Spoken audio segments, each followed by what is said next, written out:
नमस्कार. तुम्ही पाहत आहात विशेष रिपोर्ट. आज आपण बोलणार आहोत महाराष्ट्रात चर्चेत असलेल्या रविराज साबळे पाटील यांच्याबद्दल. ग्रामीण भागात हे नाव मोठ्या प्रमाणात चर्चेत आहे.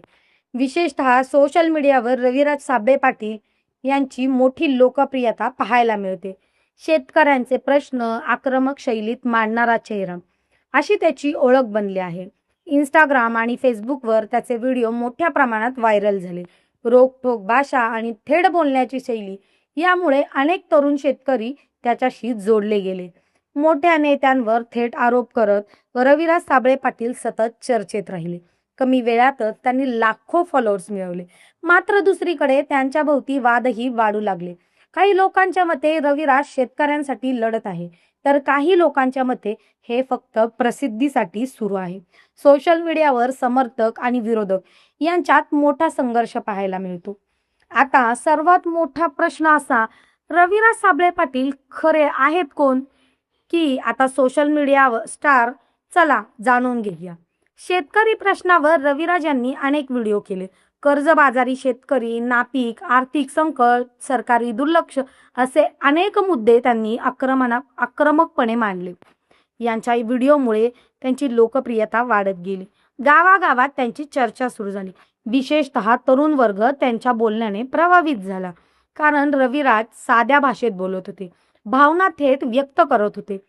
सरकारवर टीका, प्रशासनावर आरोप आणि नेत्यांना थेट प्रश्न ही त्यांची शैली लोकांना आवडली.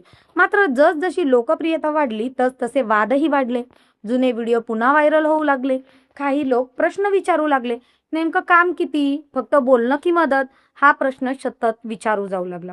काहींनी रविराज यांना जोरदार समर्थन दिलं, तर काहींनी त्यांच्यावर टीका केली. सोशल मीडियावर कमेंट वॉर सुरू झाला. लाईव्ह व्हिडिओमध्ये कठीण प्रश्न विचारले गेले. रविराज यांनी अनेक आरोप फेटाळले, पण काही मुद्द्यांवर त्यांनी मौन पाळला. यामुळे संशय आणखीन वाढला. समर्थक म्हणतात रविराज सत्य बोलतात, तर विरोधक म्हणतात हे सगळं प्रसिद्धीसाठी आहे. आता प्रश्न असा, रविराज नेमकं कोण आहेत? त्यांच्या म्हणण्यानुसार ते ग्रामीण पार्श्वभूमीतून आले, शेतकरी कुटुंबातून संघर्ष पाहत मोठे झाले. शेतीतील मेहनत आणि शेतकऱ्यांचं दुःख त्यांनी जवळून अनुभवलं आणि त्यातूनच सोशल मीडियावर आवाज उठवला. मोबाईल कॅमेराच्या माध्यमातून ते लोकांपर्यंत पोहोचले. थेट व्हिडिओ, आक्रमक शब्द आणि भावनिक अपील यामुळे त्यांचे व्हिडिओ मोठ्या प्रमाणात व्हायरल झाले.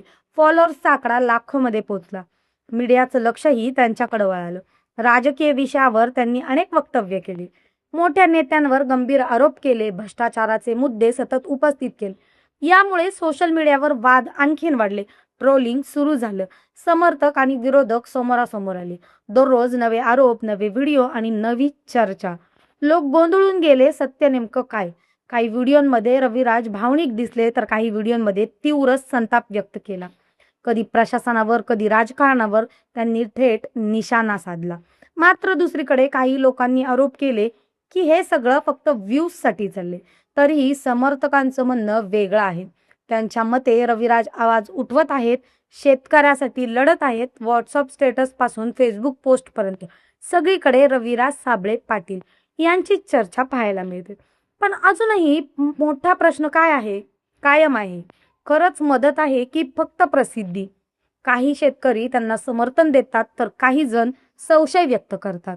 फक्त व्हिडिओ करून प्रश्न सुटत नाहीत असा आरोपही सतत केला जातो. जुने क्लिप्स आणि विरोधाभासी विधान यामुळे वाद वाढले. यूट्यूबर्स, पत्रकार आणि सोशल मीडिया पेजेस सगळीकडे आता या विषयावर चर्चा करत आहेत. रविराज यांचं म्हणणं आहे, मी शेतकऱ्यांसाठी लढतोय, मी सत्य बोलतोय. मात्र विरोधक पुरावे मागत आहेत.